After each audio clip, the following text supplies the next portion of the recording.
a season of controversy, isn't it? The word that best described how I felt after Unbowed, Unbent, Unbroken is deflated.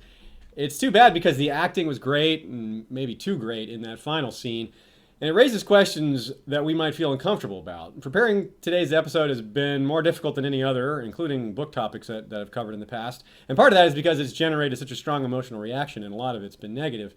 It's hard to be analytical and emotional at the same time. So this episode review will be a little bit different in tone because it's been less than a day since the episode aired, and that's not a full amount of time to kind of settle on things.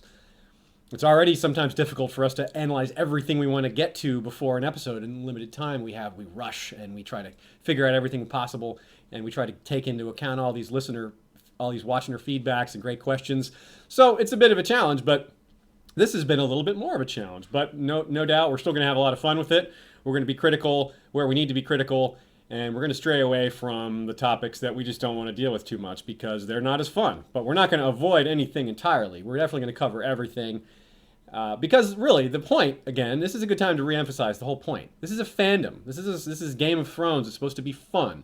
It's not fun to talk about things that you don't like. So we're going to stick to the good, and we'll cover the stuff that we didn't like as much, but we're going to spend more time on the stuff we liked because that's more fun, and that's what we're here for. So welcome again to an episode of History of Westeros podcast, the podcast dedicated to George R. R. Martin's The Song of Ice and Fire book series, as well as HBO's Game of Thrones. Of course, HBO's Game of Thrones is our main topic, our only topic of today. We will not be making any book references like we do in all of our other types of episodes. If you're looking for book reviews, check out our book to show review, which will be out at roughly 24 to 48 hours after this one. And of course, we have in our catalog quite a few other book-oriented episodes on a variety of topics, both present to Game of Thrones and past in the history of Westeros, as we are called. So, Sean, what about you? Did this episode have like a different feel for you or different tone? Did it leave you feeling a little different than you normally do after, or was that just me and maybe some other people in the fandom? Obviously, it kind of ended on a dark moment, but the show's got lots of dark moments. True. And I certainly have like several circles of friends that I talk about the show with, but I don't have as good a feel for the online presence. I kind of avoid it because I don't want to be spoiled about stuff. Pretty smart. And so I don't necessarily have this perspective of a negative reaction happening. I guess I can see it. But I want to point out, by the way, I like the idea that you say, there might be some negative stuff, but we don't want to dwell on it too much. We want to focus on the fun. Yeah. But the thing is, fun really pisses me off. Sorry, you had to wait right till I was taking a drink, didn't you? I obviously I like to have fun, but to me, I don't want it to all be happy and perfect. You know what I mean? As I also want to criticize the things that I think that they're doing poorly, and also I will say here's a thought that I've kind of hinted at before. It's got maybe getting a little more clear in my mind. Sometimes I wonder, what are we watching for? Is it that I can't wait to see what Ramsay does this episode, or I can't wait to see what the writers of Game of Thrones do this episode? And that's important to distinguish, question, maybe, or maybe it's not important to distinguish, but worth considering the difference between. And I will say, obviously, the bit with Ramsay is very dark, but it's not like he just now got dark. Oh, wow, Game of Thrones got dark. We all knew something bad was in store for Sansa unless something interrupted it. I mean, I was hoping it wouldn't, but it seemed like I was. You remember, I was like so worried that Littlefinger, I can't believe Littlefinger would do this to her. Maybe it won't be that bad. I guess we'll have to see. And I kept having this hope that Jon Snow would show up and save the day, or I don't know, Theon would kill Ramsay. And sad to say that could have been. It could have been a lot worse than it was. Yeah, they have shown a willingness to go pretty far with being, kind of gross or making people feel uncomfortable. It's a reaction. We're supposed to feel emotional about some of these things, and the way that a show can make you feel. It's interesting. It does show that they're doing something right. In some sense, if they're making you have a reaction other than just hating it. If you just say, "Oh, I hate this," then that's not the reaction they're looking for, and that's not a good reaction. But there's something to be said for looking to yourself and saying, why do I feel this way? Why does it make me feel this way? Why are we reacting this way? I'm not saying you ask yourself that question because you think you might be wrong in the way you reacted or the way I reacted, but it is interesting to look at our own psychology and how these things impact us. So, but aside from that, which I assume we'll talk about more, yes, if we're gonna like go through the scenes of the episode or whatever. Absolutely. But I want to, but as we're touching on it, I think to me I was a little more bothered by as far as a analysis of the show was the scene with the sand snakes and Dorn and Jamie and everything. I thought that was just kind of like poorly executed action, maybe even poorly written scene, and that part was like not as disturbing, but more bothersome to me, right? As far as my fandom of the show, So I think that's a fairly widely held opinion that there are people who reacted strongly to the Sansa scene because of the emotional reaction and because it was just really something that made people uncomfortable. It was very well acted, which served to only increase the amount of emotional reaction it got from us viewers. But like you say, the sand snake scene was just kind of bad. Or the Dornish scene was just kind of bad, which is a different kind of problem. Certainly, in a lot of ways, it's a worse kind of problem as far as enjoying a TV show. Although if there was a rape every episode, I certainly wouldn't be into this show. Yeah. And that is one of the complaints, that it's been done enough times. But like you said, we'll get more into that in the order. We're going to start with, here I'll give you guys a quick rundown of how this episode is going to run. We're going to talk about the House of Black and White. Then we're going to go to the near Valyria area, wherever Jorah and Tyrion really are. It's kind of unspecified, somewhere in between Volantis and Meereen. Then we're going to talk about Dorne. Then King's Landing. We'll also talk about a King's Landing, a lot of different things happening there. Then we're going to talk about Winterfell, of course, which we've already touched on briefly. Then we're going to go through another good set of questions. We've got a lot of good, you guys are doing a really good job sending us good questions, predictions, catching things that we missed, which is great, which is really important given what I said at the beginning of this episode about only having about a day to prepare this episode. It's hard to make sure we catch all the details in an hour-long episode of TV that's known for being subtle and having a lot of things going on in the background. It's pretty hard to get all that together in such a short time. So we really are thankful to people for helping us catch things that we might have otherwise missed. So we're going to continue with the questions, and after that we'll do our credits. And after the credits, we'll do our standard procedure of reviewing the trailer. So if you don't want to be spoiled on bits that were in the trailer, don't listen past the credits. We'll announce that again when the time comes. In the meantime, enjoy the episode. Let's get started with Arya in the House of Black and White. So one of the first things we have is she's cleaning a lot of bodies. We've kind of been introduced to that concept already. I guess she's getting more used to it, and we see it's kind of a montage almost. It's a very dark montage, all these different bodies that she's cleaning. What kind of reaction did you get from that scene? What was that making you think about?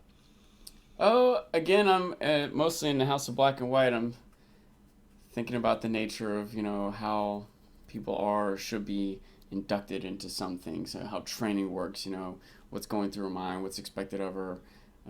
This might have been a little more what you were looking for earlier, huh? Yeah, and it even got better. We see some amount of mentoring and explanation coming. Yeah. And I don't know. I wonder about the nature of leadership and training and stuff. I feel like it's poor, but maybe that's part of the routine. Maybe they're like pushing to see how long before she snaps, before she asks the question. The nature of how she asks might change how they answer it. Definitely.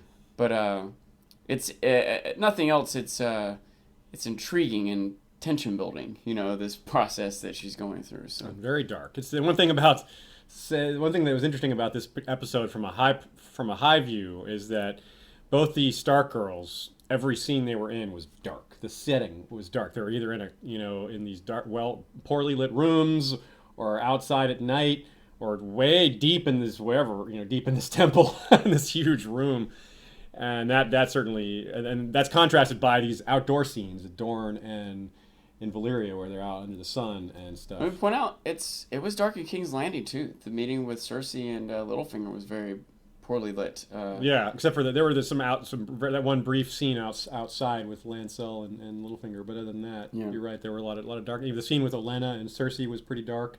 And I wonder how much by design that is. I wonder if they decided this is going to be a dark season.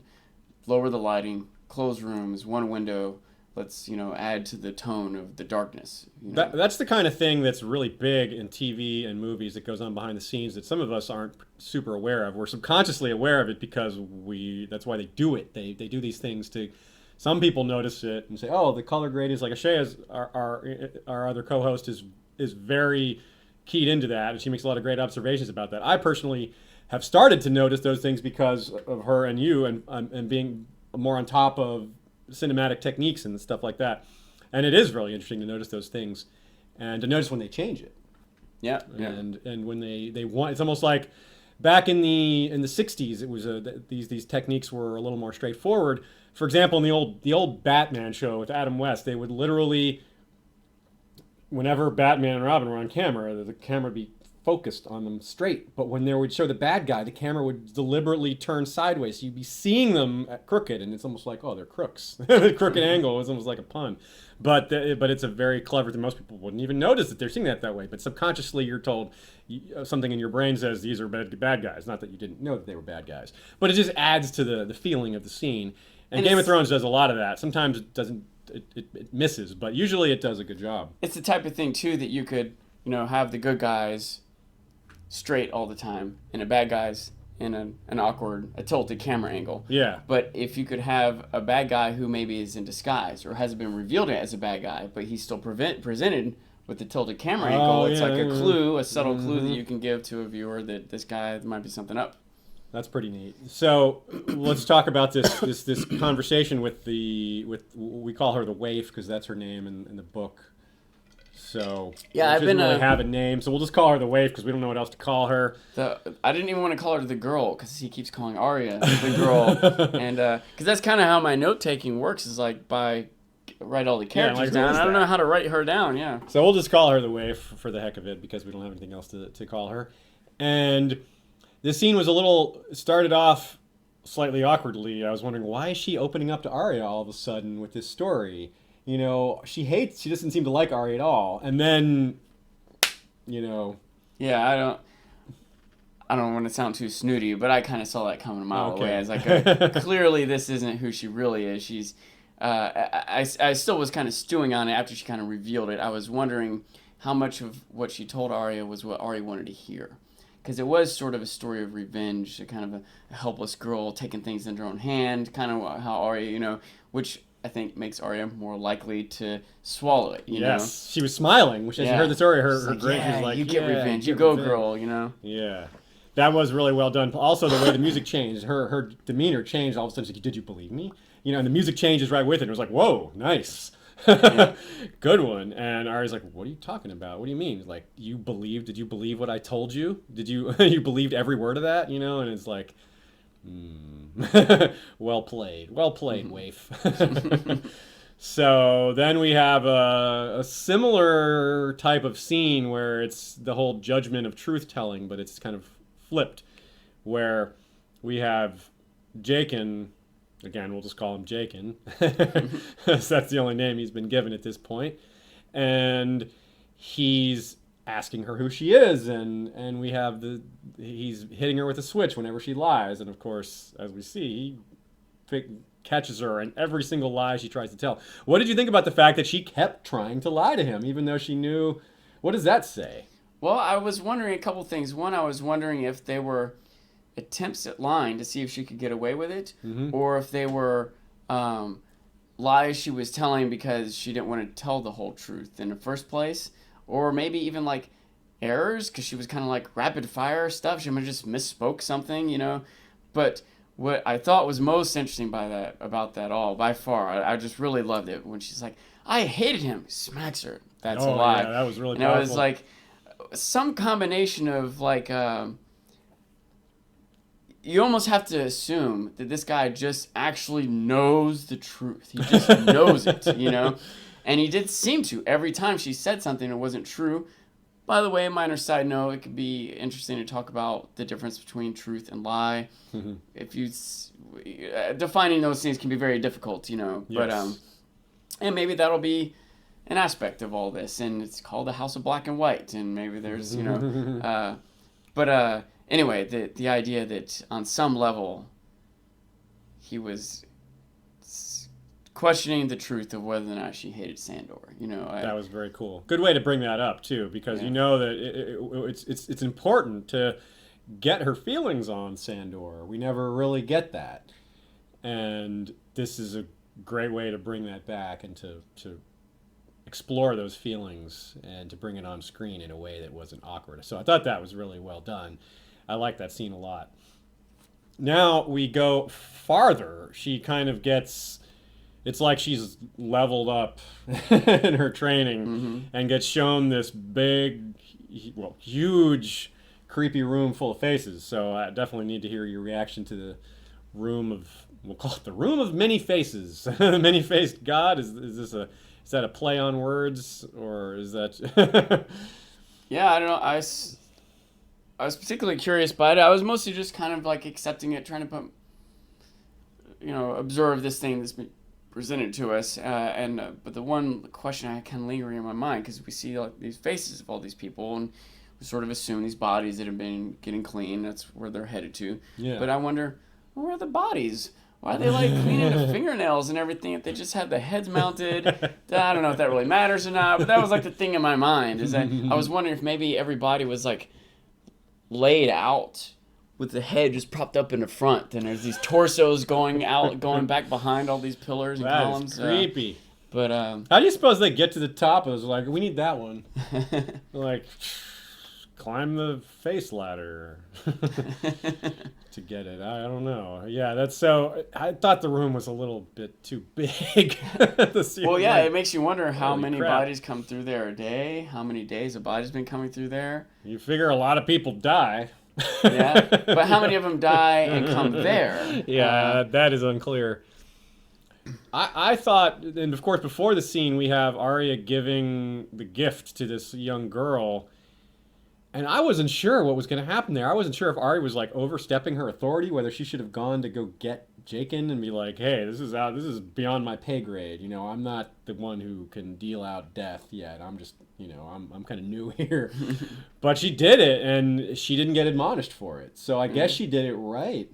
And I also feel like she did what the girl had done to her. She kind of said what she wanted to hear. Like, "Oh, your father loves you. You'll be happy here. I understand what it's like, It seemed like a lot of times Arya was faced with these little tests, and I couldn't decide what was the correct thing to do. Like, is she supposed to follow through that door, or is it a test to see if she'll behave? Right. And just, do what, stay in the room and not be tempted by that open door. What you said just there is the problem that I have, that I've talked about a couple times, about that type of indoctrination. Is it's the type of thing where you can be wrong no matter what. And I even on some level accept that might even be a legitimate way to train, but I just don't like that. I don't like the idea of that. I'm reminded of the scene in Full Metal Jacket. Do you remember Full Metal Jacket? Probably. There's a I know I'm not gonna, I wish I had like gone back and watched it just so I could talk about it better, but there was a scene where one of the soldiers, I think it was the main character, said when they're in the basic training scenario, and he said something about God or Mary or Jesus or going to hell when you die or something like that. The drill sergeant made some religious reference. Yeah. And the soldier made a comment back that kind of indicated that he didn't believe that. And so the drill sergeant starts laying into him about, he switches gears, he's mad at him because he didn't clean the gun right or whatever, and now he's yelling because he doesn't believe in Jesus. He's like, da-da-da-da-da. And the private responds with something along the lines of, "I feel that either way I answer is incorrect. Either you'll be mad at me for backing down from my beliefs, or mad at me for not believing in the same God as you, and I don't have a good answer." And at that point, the drill sergeant was like, you're fired. You're the new squad leader. He kind of like respected that he kind of understood what was going on and made an attempt to stand up for himself and da-da-da-da. And he showed that he was thinking on his feet, too. He perceived the situation despite this drill sergeant being right in his face. I don't remember that scene, but that is a good parallel. I like that. But it is something that bothers me, and I think most people watching that drill sergeant like put these soldiers in positions where they can't win no matter what they do. Yeah. And I feel like sometimes Arya is being put into situations where, how do you know what, like you were saying, are you supposed to take initiative, or are you supposed to not get in the way? And how are you supposed to know what you're supposed to do? I haven't been given that kind of guidance. And so it bothers me when mentors put their proteges in those situations where it's hard to know what's correct. You could get in trouble or be praised for either decision, and so I don't feel like you're actually learning anything, you know? So, kind of rambling there. I just wanted to make that point. That's you know, when you start off asking me what do you think about the House of Black and White, and what's in, I have this tint of frustration going into it because I don't like that dynamic. Right. But I can see how it can be interesting. I can see how a character can rise out of that or whatever. And maybe that's what they want from Arya here. And they need it's also a matter. It's also because this is a religion of sorts. It's also they're more kind of demanding a bit of faith rather than just getting along or what have you. And I can see a drill sergeant training a soldier that he knows is going into war. I can see a cult leader training a student who he knows is going to be faced with killing. Okay. Yeah. Maybe they're going to encounter a lot of situations where there's not a correct decision or you can't know what the correct decision is. And so you have to have some mechanism for dealing with it or making the decision, and maybe that's what's being cultivated here. Right. I don't know. Well, the last scene or the last moment of Arya's combined set of scenes is Jaqen telling her, "You're not ready to be no one, but you might ready to be someone else," which is that make kind of thinking about it in retrospect. That kind of makes sense that be part of the journey to get there, and you have to practice being. You have to know what it's like to be somebody else before you can have the perspective on being nobody. It kind of makes sense to me in a metaphysical kind of way, and so I appreciated the way they left it, and of course I'm looking forward to what happens next. That was a pretty cool way to leave it. What did you think about the idea of her being somebody else? And do you have any predictions or thoughts on who else she might be, or what kind of?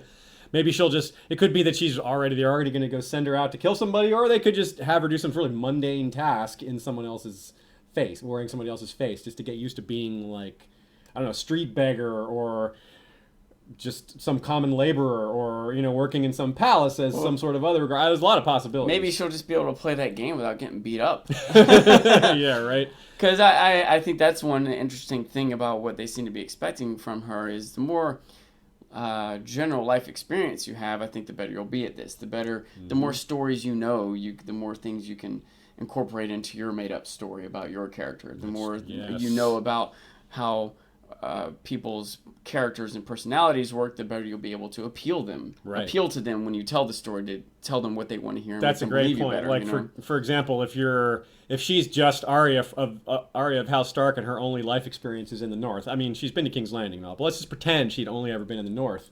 How's she going to learn how to act like a Southerner or act like someone from Bravos if she's never experienced that? So that does make a lot of sense. All right, let's move on to what I'll call somewhere near Valyria. We've got Jorah and Tyrion, and this I thought was probably the best set of scenes from the episode, personally. I don't know if you would agree with that or not, but I really liked some of these background stories. Ian Glenn as Jorah, his facial acting was fantastic. There's a lot of really fantastic facial acting in this episode in general, and some good things came up. We were wondering if Tyrion would ever bring up that he knew the old bear, and that we got to see that. That was good.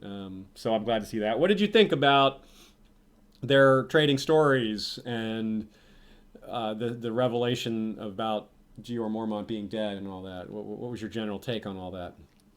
I thought it was interesting. It's neat to see these characters bonding.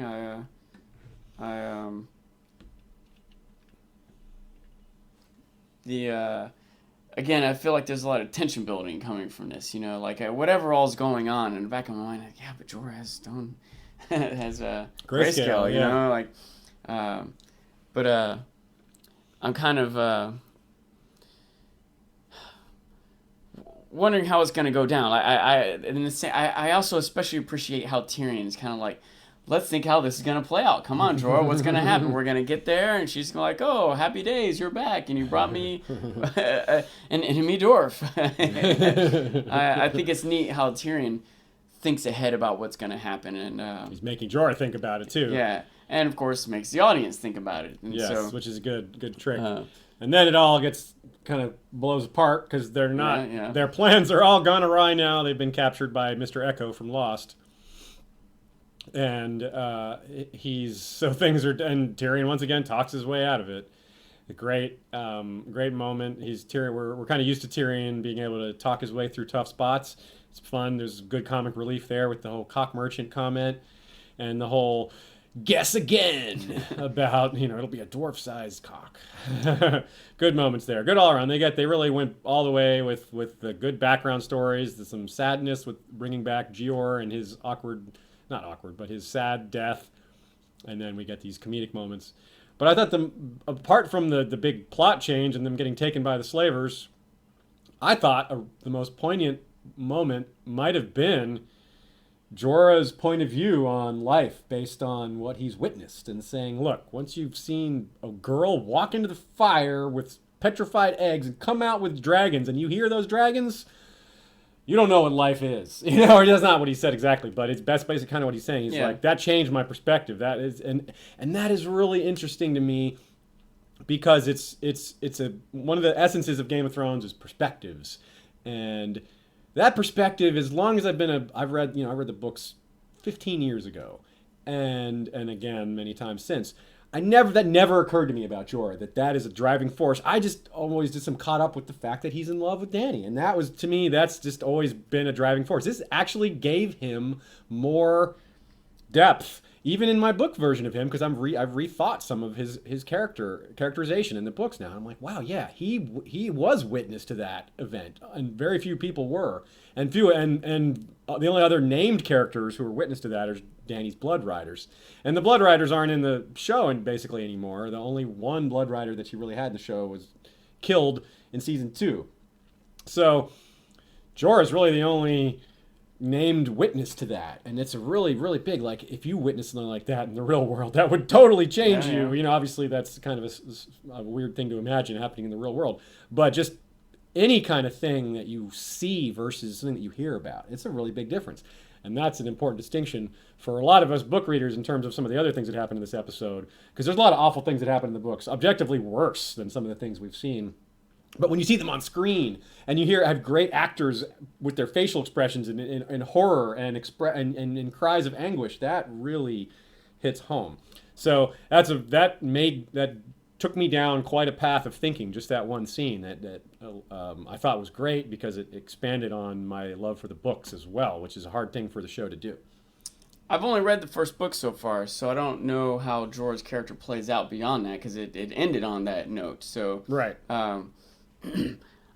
I also want a couple other things I want to point out, though. One, I really like the comment that Tyrion made when he says, doesn't mean she'll be a great ruler. And Jorah even conceded that point. It's like, you're right. Doesn't necessarily mean she'll be a great ruler. I still had that continuing thought. Like, I'm trying to put myself in Tyrion's shoes. Jorah tells this story, this fantastic story, and you can see how that's going to affect his opinions and motivations and everything. But still, Tyrion hearing this story, I don't know if Tyrion's like, oh, really? You're right. Okay, yeah, I guess she's awesome, and I'll just follow her anywhere now. Yeah. Tyrion is still going to be suspicious. He didn't witness that event, right. And he doesn't know that it happened the way Jorah says it did either. He may believe it. He may have an extra level of understanding or acceptance. He saw a dragon, so he knows. Yeah. But it still doesn't mean she's going to be a good ruler. It's true. None of that does, yeah. It does, but it does speak to, it's interesting, it does speak to, we've already got a supernatural world, so it's easy to believe in gods and fate and destiny, things like that. And for someone who witnesses something like that, the psychological impact is just going to be overwhelming. And that seems to be the case with Jorah. He's like, yeah, it doesn't matter. It doesn't matter. This is where I'm at. I witnessed this event, and intellectualizing it doesn't change the fact that this was an incredible event that is life-changing and is going to affect him the rest of his life. However long that is, given grayscale. So it does seem that they have, the other thing that's come out of the scene from the slavery, from them getting taken by slavers, is that there's a direct, their path to Meereen is very clear now. The slavers have agreed to take them to Meereen, to Slaver's Bay. That seems to be where they're going. So we can see basically what's going to happen. Well, not after they get there, but we can see how the unity with Dany is going to happen, at least in some way or another. It is something that a couple things. One is I still wonder where Varys is right now. Is he like, oh, Tyrion, where'd he go? Oh well. Like, I feel like he's got to, on some level, like quest after them. I don't know if he continues on. Does he assume Tyrion is dead? Assume he's kidnapped and taken back to Cersei? Does he head back to King's Landing? Is he safe going back to King's Landing? Does he assume Tyrion is moving on to Dany anyway? That seems like the farthest stretch for him. I can't think what Varys what would lead him to the conclusion that Tyrion's heading to Dany anyway. And I'm concerned that Varys is going to just show up with Dany anyway. Although, as I say that, he might still decide to go there. He might decide, you know what, it sucks that Tyrion's dead, captured, sent back to Cersei, but I still need to go counsel. Yeah, she needs my help, and I suppose Tyrion might show up, and especially if she doesn't have Tyrion, especially. Yeah. Let's see, what was the other thought I had there? Just kind of speculating forward. I see that, an almost obvious thing that's going to happen is Dany's going to be presiding over the fights. And they're going to introduce the next warrior, and it's going to be Jorah. Jorah, it'll be like this surprising thing for her, and he'll win the combat, and she'll, whatever the prize is, I see that scene happening. I think that's coming for sure, And I just, as I think about it, if Varys is at Dany's side when Jorah comes in, and if except that I don't see how he can be presented as a slave, because that's part of the thing, right? Like, she only wants freemen fighting there. So if these slavers maybe keep the fact that he's a slave secret, or maybe if it's quasi-cooperative to let him fight and we won't kill you, but you have to give us the prize money. And Tyrion might be involved in negotiating something somehow if they don't find a cock merchant by then. We might find out that there's something else, Dany's banned slavery, but it's still happening. You got to figure that the slavers are not just going to be like, nah. Or they're not going to be like, oh, well, she said and don't do that, so we're not going to do that. Yeah. And she obviously, she's got power, but she can't control what's happening in the other slaver cities, for sure. I also wanted to point out, I don't know, how much credit to give the writer/director/actor, but Peter Dinklage, I thought, did such a good job. Like, obviously, I know, don't cut off my cock, but specifically a couple things. One, he can't fall back on, I'm a Lannister, I'll give you money, my dad will have your head. He doesn't have that fallback argument to make. It's the opposite argument. If he points out that he's a Lannister, they're like, oh, well, we'll go take you to Cersei, assuming they've heard of that, which they may not have. I assume they haven't. Bad risk to take. Yeah. But regardless, I think that it was good. I oftentimes think when someone's presented with death or something torturous, that they're just a little too accepting of it. Sometimes they're like honorable men who aren't going to go out like that, but I think for the most part, most people, myself, I'd be screaming and struggling and poking eyes and kicking nuts and everything else I had. You're going to kill me anyway. I might as well be fighting you. What are you going to... Yeah, you make it worse. Choke me before you kill me because I'm fighting back? I would definitely go all out to say anything, do anything I could to save myself. And I appreciate that Tyrion did. Like, no, like, stop. Listen, how about they won't know where the cock came from? Like, he was... I appreciated that scramble for his life that he made. I thought it was well captured between the acting and filming and writing and everything. Yeah, right on. In addition to having a bit of humor to it. yeah, it had everything. It had terror, it had good acting, it had comic relief, it had new characters that probably won't stick around, but maybe they will. Okay, so let's go ahead and move on to Dorne. First, folks, if you are also looking for ways to support the show, you can shop at Amazon.com, go through our website, historyofwesteros.com. We've got a lot of great Game of Thrones merchandise and things like the 2016 calendar, episodes from past seasons, the Blu-ray and DVD discs, as well as cool posters and mugs. I always have my Greyjoy mug. For once, I don't have it here today to flash it. It's so cool. But anyway, let us move on to Dorne. As we alluded to at the beginning of this episode, setting it up, we were not so happy with the scene. Unfortunately, the first appearance of the Sand Snakes was weak, and it didn't get any better here. Arguably, it got worse. But there's some high points. There's some good things to talk about. I think we can all agree here between the two of us, and a lot of you will agree that the action was kind of bad. It didn't really make sense. It wasn't choreographed well, and it made the Sand Snakes seem like poor fighters.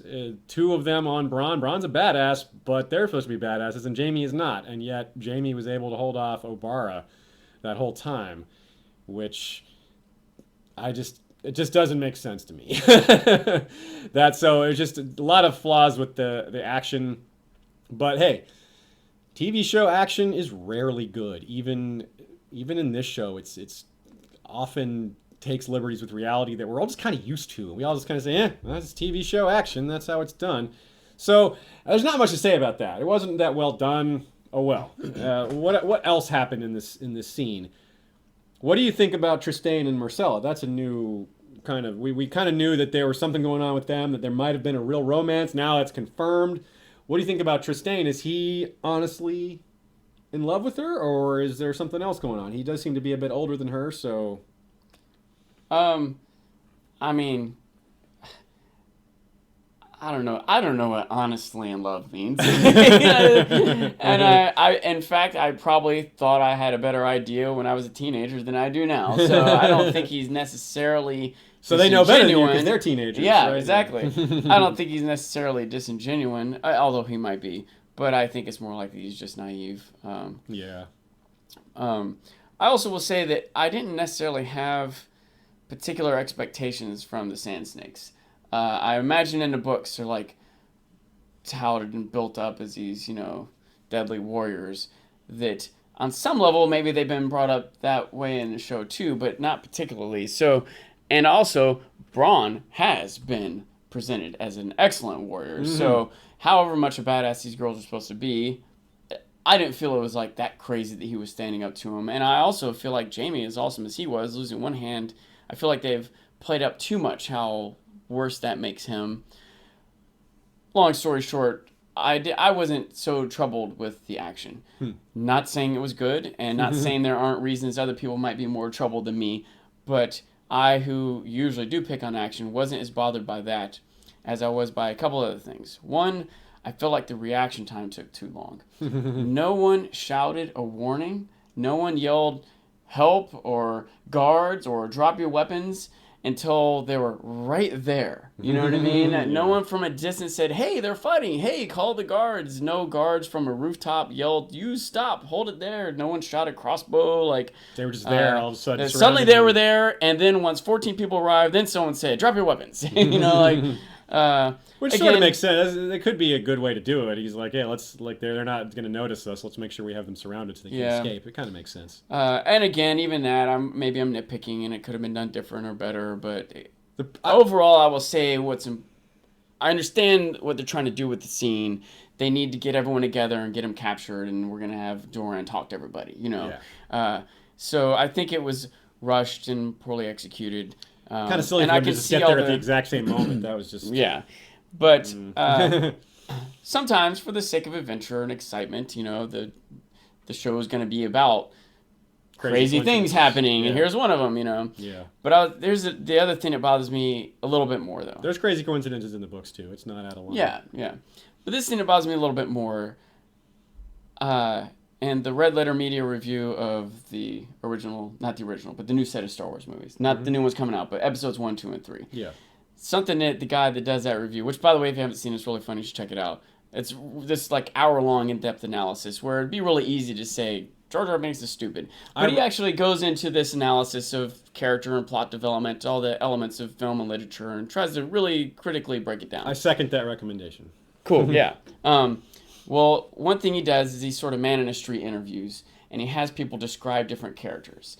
And he says, okay, Han Solo. Don't tell me about the character's job or their costume. Or what he looks like. Yeah. Right. What is the personality of C-3PO? And the people are like, oh, C-3PO, he's timid, he's effeminate, he's nervous, he's nerdy or whatever. Okay, Han Solo, he's chauvinistic, he's cocky, he's bold, he's, on and on and on. Okay.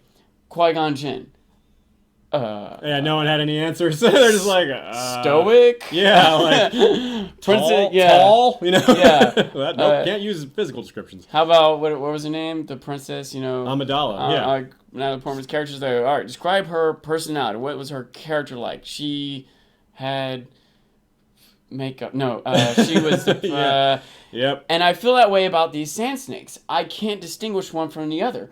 I don't know I vaguely know one of them has more speaking lines, so I guess she's more of a leader or more bold. Different weapons. Yeah. She's the one that has daggers. That's the way I distinguish them. None of them have really had much character developed. I don't care about them. I don't know who they are. I don't know if or why I should be rooting for them, and I just need that. I would rather have that than know that they have a dagger or know that they can beat Bronn in a duel or whatever else. I want to know what's motivating them. Why should I care about these characters?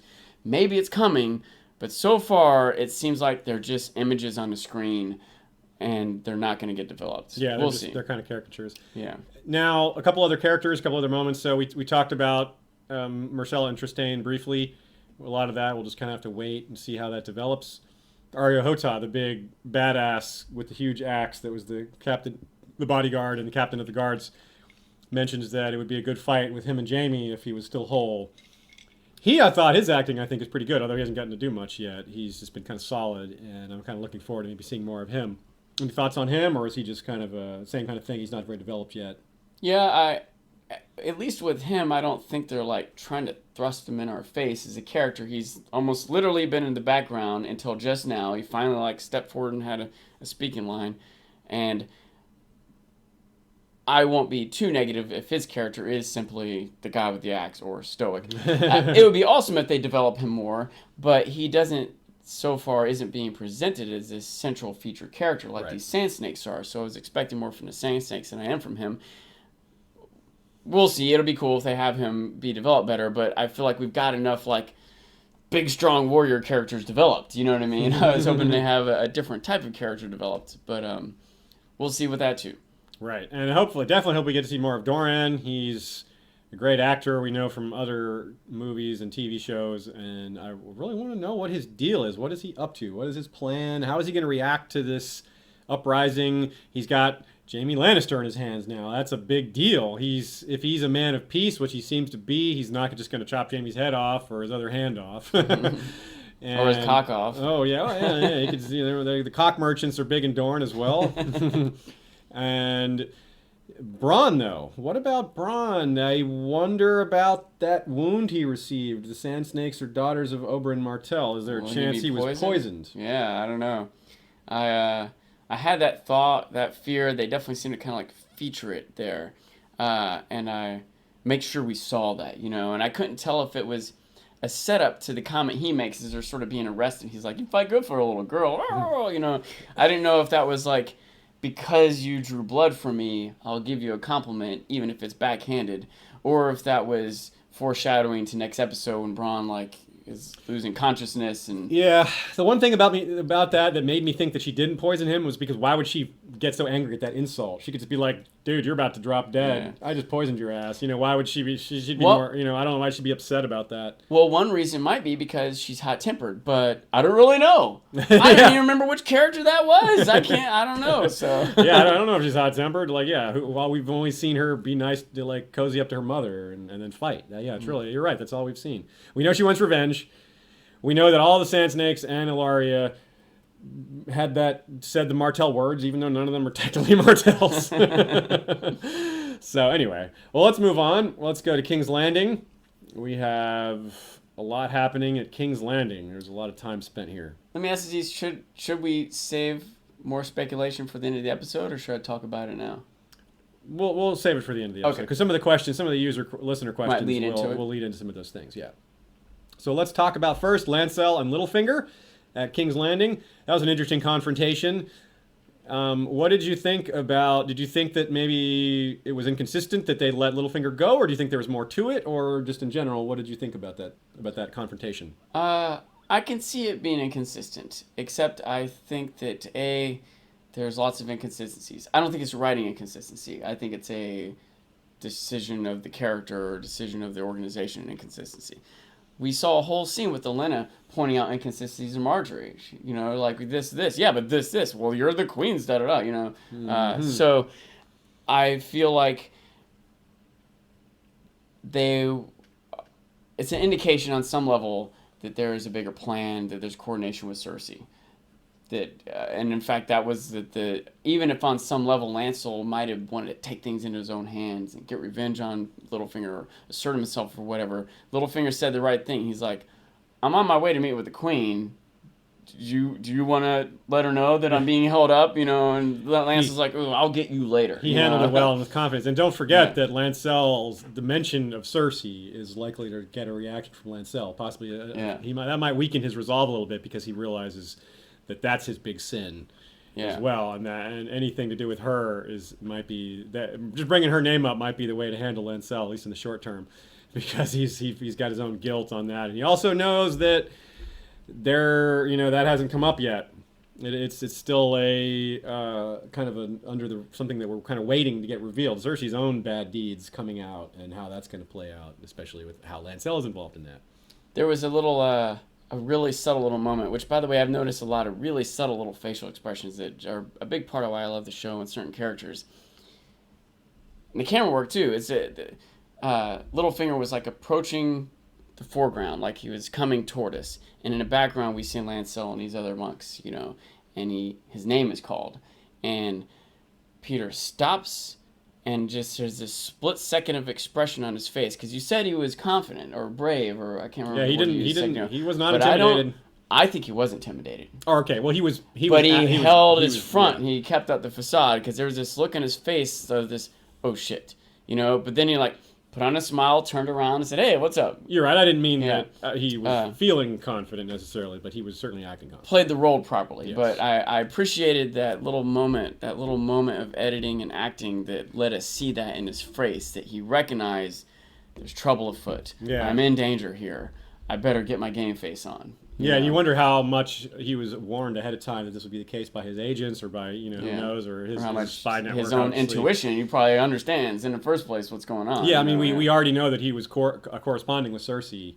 We saw that letter that Cersei was looking at just before she had her important meeting with the High Sparrow. So certainly Littlefinger is aware of some things. It's almost certain he had guards with him. He wasn't just walking around by himself. He wasn't walking around. He didn't go to the whorehouse to get laid. He was like...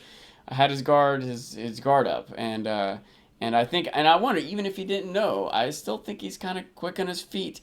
And when he heard his name be called, and just imagine in his mind, he's like, "Who's calling my name in the middle of the street?" Yeah, this probably isn't. Was that Lancel? All right, let me put this together. How am I going to handle it? I love that. I don't necessarily like Littlefinger, but I appreciate him as a character. Much like many other characters. So while I'm on it, I want to point out they showed in a preview a scene with Roose Bolton that I appreciated too, when Littlefinger was talking to him. It was a quick little facial expression, but Littlefinger was like, the last time that the Vale and the North teamed up, took down the greatest dynasty, da da da. And Roose Bolton was looking at his face, was like, yeah, that was kind of nice. He was like, it's a way to talk it up there, buddy. The other funny moment in this scene, or the only funny moment in this scene, I think, was Lancel saying that he's given up his family, and Littlefinger, of course, says it's quite a family to give up on. But coming from Littlefinger, that's really big, because we know Littlefinger's background is as somebody that kind of fought from a very young age. He was rejected for not being noble, and that's why he wasn't. It's a big part of his personality that he wasn't good enough to marry a noble princess, or noble daughter, not a princess, and much of his psychological makeup is based on, trying to outdo and be better than these nobles that rejected him. And so that's a really funny comment coming from him. He's like, you just voluntarily left the Lannisters, eh? All right, that's pretty dumb. Like, you are crazy. And the other fun, I guess there is a second funny moment when he says, the difference between, we both have our fantasies. The only difference is mine happens to be entertaining. Yeah. So yeah, he certainly, Littlefinger will make quips, cutting jibes right to people's faces, even when they have the jump on him. He said that thing to Cersei way back in season 1 or 2 about where power resides, and how he basically just kind of took her, openly talked about how she was sleeping with her brother without saying it, and that was seemed very Bold. too bold almost for a guy with no fighting ability, but that's the character that we're faced with. So moving on, we have the reappearance of Olenna and Marjorie. I'm sorry, a reappearance of Olenna with her great line of King's Landing smells like shit from 5 miles away. And she has her showdown with Cersei, and for once, she doesn't come out on top of the conversation. I guess Tywin kind of came out on top of at least one of their convos also, but that one was less clear, and it was more surprising to see Cersei come out on top in a conversation because she's not as good as Olenna. But Cersei was very prepared. It was like she was ready for this conversation. She knew Olenna would be coming and was prepared for all her different threats and maneuverings, and was like, no, you're not going to break this alliance just over this. Maybe she will later, but not at this point. And Cersei was completely right. Yeah. So what did you think about that interaction, Cersei and Olenna and all that? I thought it was really good. I was kind of frustrated for Olenna, and I almost can't help but wonder if what would it cause to break the alliance? Because I do feel like this is about as bad as it can get. You put our heir in jail, and maybe she won't break the alliance over this. Maybe not yet, but it won't take much more. And as we see, much more is coming. And so it makes me wonder, what the heck is Cersei thinking? Well, they're what is gonna. her plan? The problem is, and the thing about Cersei's plan that works is that the Tyrells can't prove anything. It's true that they know she did it. But remember, this is politics. They will look like the bad guy. They will look like the ones that broke the alliance if they aren't able to prove that Cersei arranged all this. They'll be the bad guys publicly if they break the alliance with the Lannisters without being able to prove that Cersei did Except it doesn't matter if they look like good guys or bad guys if their kids are It does. in jail. No, it does. Well, yeah, that's true. Their house is just going to end. Nothing will matter anyway. From a certain perspective, it doesn't matter. Yeah, I mean, if both Loras and Margaery are dead, that's true. Sure. And if Cersei gives them nothing to lose, then they're going to now, But I'm saying that to point out why Olenna can't just do anything right away. Yeah, she can't react until the threat is a lot more apparent, which it did become a little later in the episode after the trial. Once at that point, no one was locked up. Yeah. And Cersei said the right thing. She's like, look, they're going to have their trial, and it's, he's innocent, right? So he'll get off. What are you worried about? And then, well, now you know what to be worried about. So I just want to say real quick how much I love that line. When I even thought that Olenna was maybe being slightly too impatient or too insubordinate, the way she's kind of like tapping her fingers. Yeah. Finally, I know you're not writing anything. Your Majesty, I traveled very far to get here, and Cersei just didn't even bat, and I was like, you must be exhausted. Doesn't even look up. Yeah. Pretty bad. No sympathy from She's Cersei. definitely, it's very clear that Cersei is thumbing her nose up. And taking a page out of her father's book, too. Yep. And of course, Olenna was right. She wasn't really writing anything. As soon as she leaves the room, she's like, puts the pen down, stares away. It's like, well. Now, Littlefinger and Cersei, we didn't really speak about that specifically. And some of those conversations have interesting overtones. Of course, you can't trust Littlefinger. You can't, when he says, oh, the Knights of the Vale are going to be with you. But his whole plan comes out. I think this is maybe when he's finally being honest. He does want to be Warden. Well, he can be honest about one thing and not about another thing. Oh, absolutely. Yeah. I do think that this Warden of the North plan is possibly what he's been after the whole time, because he was never good enough for Catelyn. But if he's good enough for Sansa, this is basically he's becoming Ned Stark. He wants to be the man he couldn't be, that he was rejected as a child. And it's a childhood trauma from his perspective. And he's finally, it makes sense. I know there's a lot of people who have complained about Littlefinger's machinations and act like it, and they say that, and I can't say you're wrong if you're one of those people who feels this way, that he's being too reckless with his plotting.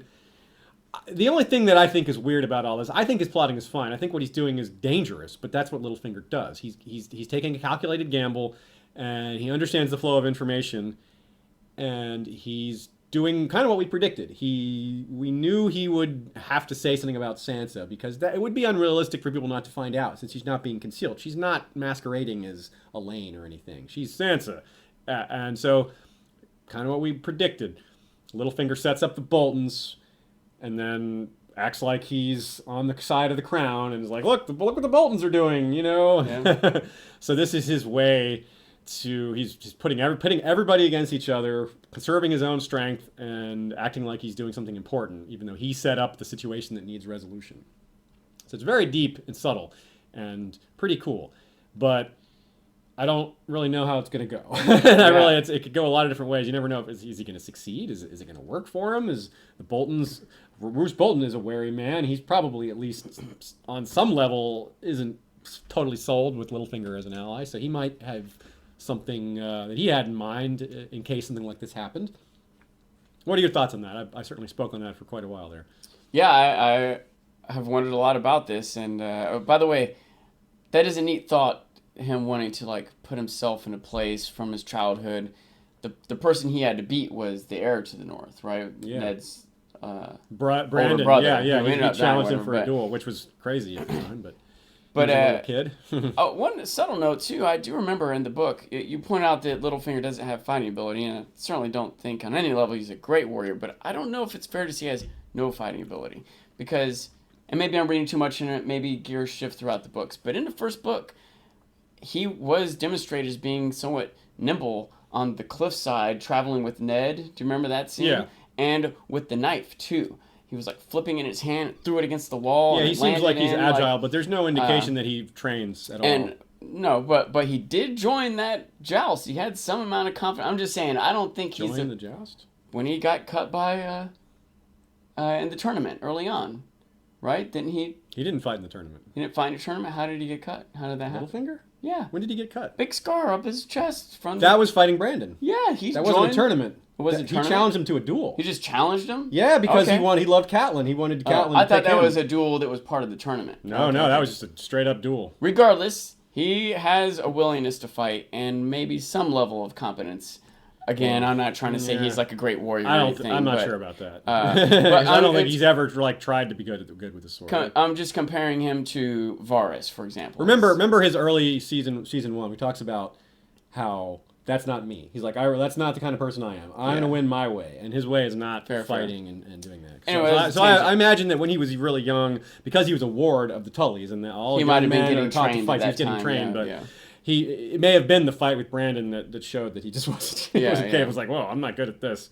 Although Brandon was older and very well trained, so it's not necessarily the best indication. But Littlefinger is a small man, which isn't the best thing to be if you want to grow up to be a big fighter. So All anyway, that said, yeah, I still think that it's interesting what play Littlefinger's going to make here. And I was going to say that moving to be handed the king is also following in the footsteps of the Starks, if you will. And I don't know what would be higher or more honorable or more ambitious, to be Warden of the North or to be handed the king. the Warden of the North is more realistic at this point, although it's a bit of it's kind of a stretch for anyone outside of the North to rule the North because of the way the Northerners are.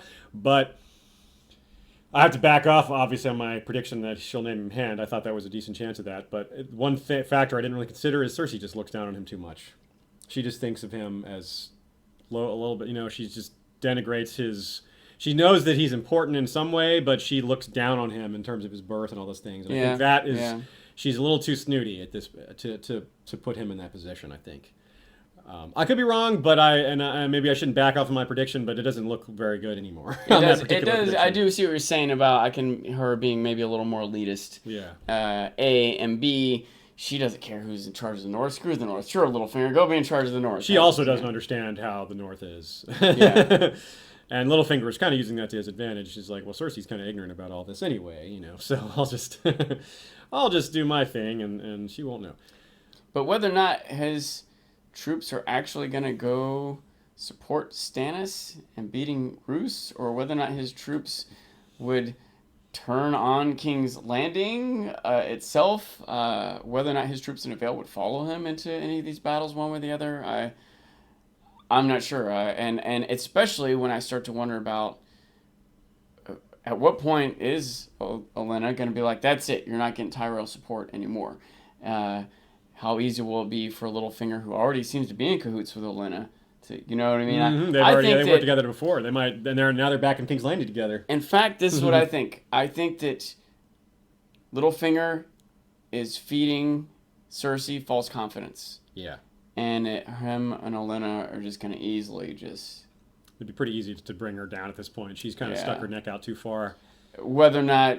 And she's Loras, overconfident. whether or not Loras or Marjorie or Tommen lived through all this, I don't know, but...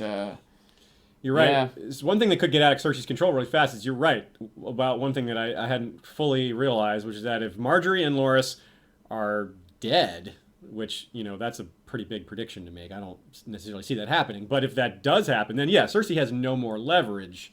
Because the Tyrells are like, look, we don't have our queen, we don't have our heir, like, what's holding this alliance together? Not to mention, she's effectively got Mace, Olenna's son, even the other potential of Mace having another kid, he's held by Meryn Trant off of Bravos. Yep. She hasn't left them with any real options other than, screw it, alliance is over, And who's going to team up with you against the Cersei? Mm-hmm. You're going to get Roose Bolton to come down and is Stannis going to go? What about Baelon? Maybe he'll... Oh, no. What about the Martells? They'll be on... Oh, wait a minute. You have no ally. You can't fight us anyway, Yeah.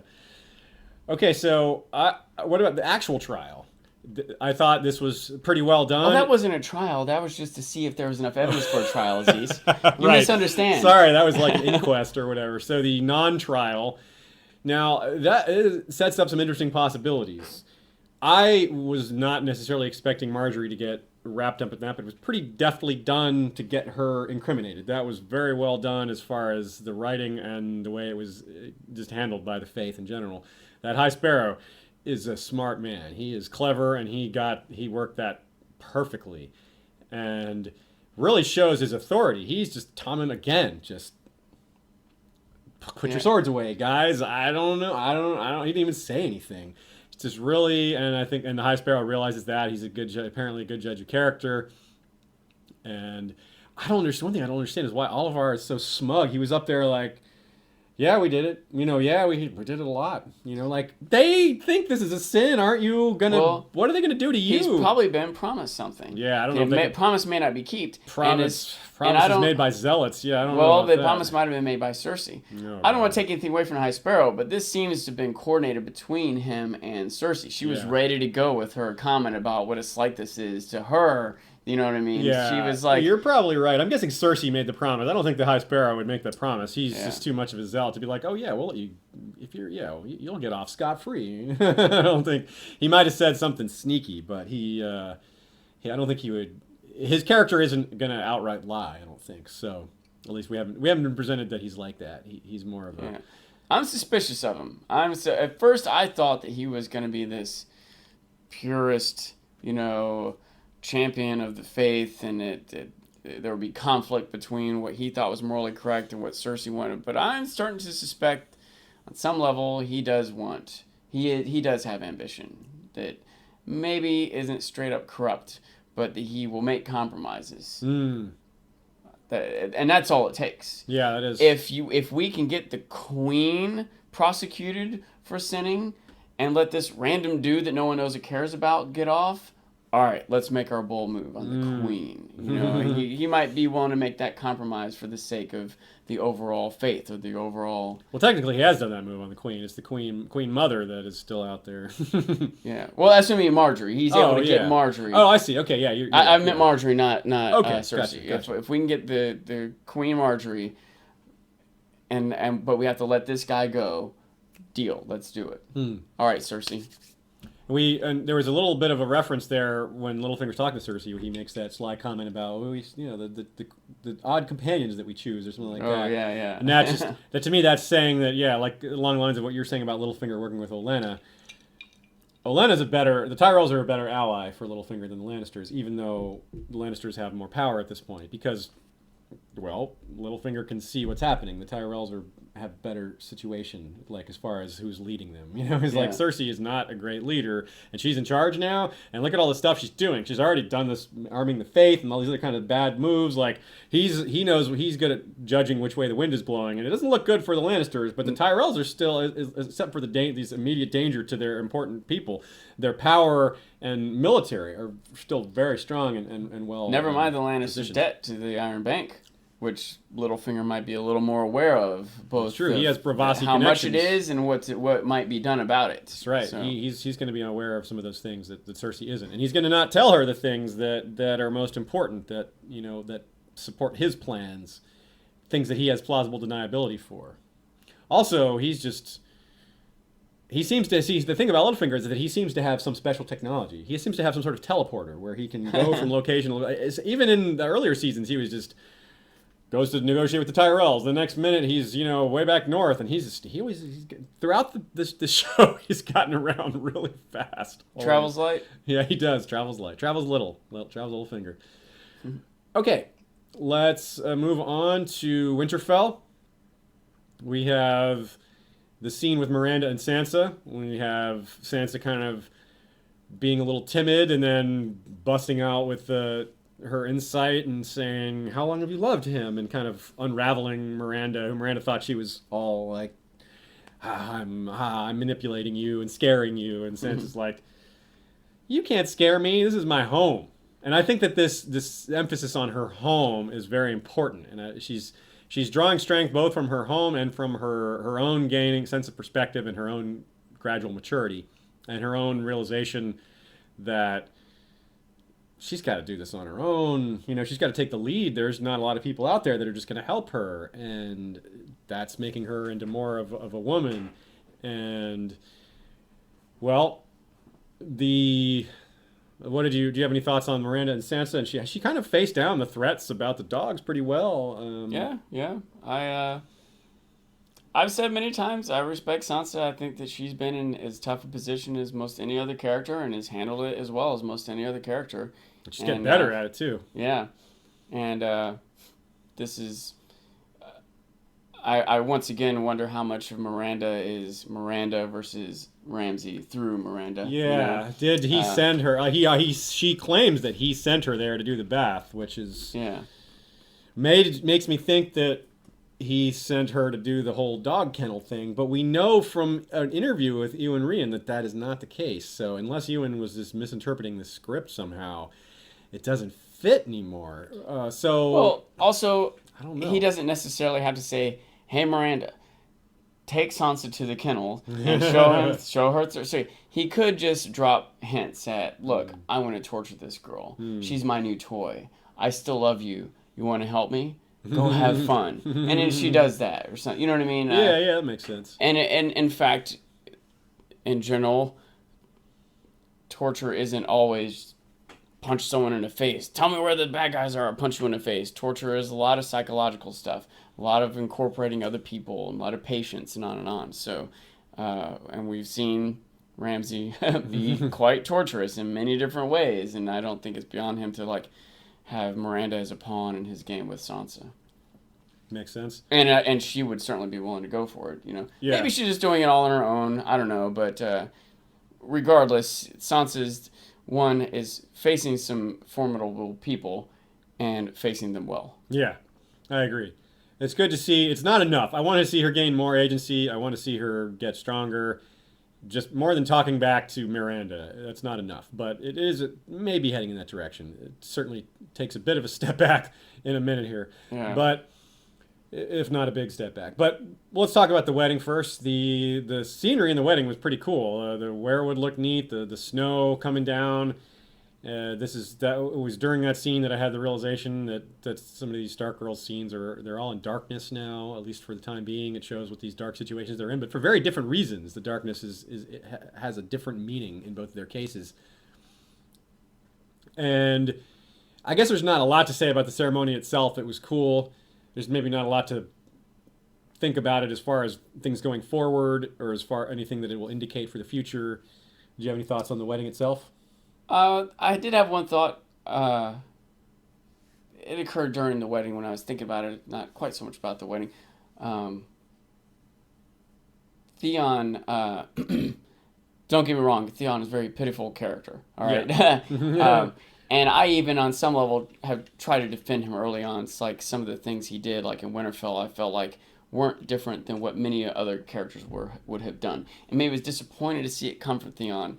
But the idea of when you conquer someone that you're going to kill someone that's insubordinate, or kill off the line of the former rulers. It's It's some kind of weird, standard. crazy thing that Theon just came up with. Yeah. It's pretty standard stuff. Not that I like it, especially because it was for him more of a betrayal than it would have been for a lot of other people, conquerors, Definitely. and maybe a little more ruthless. And in the punishment we see him get is just so terrible and so extreme and so awful that It's balanced by that. sometimes we forget the awful things that Theon did, even if I try to justify them. But this is the thought that I had: is that sometimes the way Sansa is treating Theon, especially the way Ramsay kind of pushes it, having killed her younger brothers, as a viewer, people, I at least, and I expect many people might have this instinct like, but he didn't really do it. He didn't kill your brothers. It's not fair. You shouldn't hate him so much. He didn't kill your brothers. He killed 2 other random innocent boys. It's still terrible. It's still awful what he did. Maybe it's not quite as personal as Sansa, but it is reasonable for her to not care what punishment he receives. Although she might not fully understand the extent of the punishment he has received. Yeah, she doesn't know everything and that happened she to him. might be starting to learn, as terrible and awful and awkward and everything as it is. I can see how she might start to have sympathy for Theon, especially if it does get revealed that he didn't actually kill her brothers. She might have less of a personal vendetta against him. And That would help a lot, yeah. Yeah.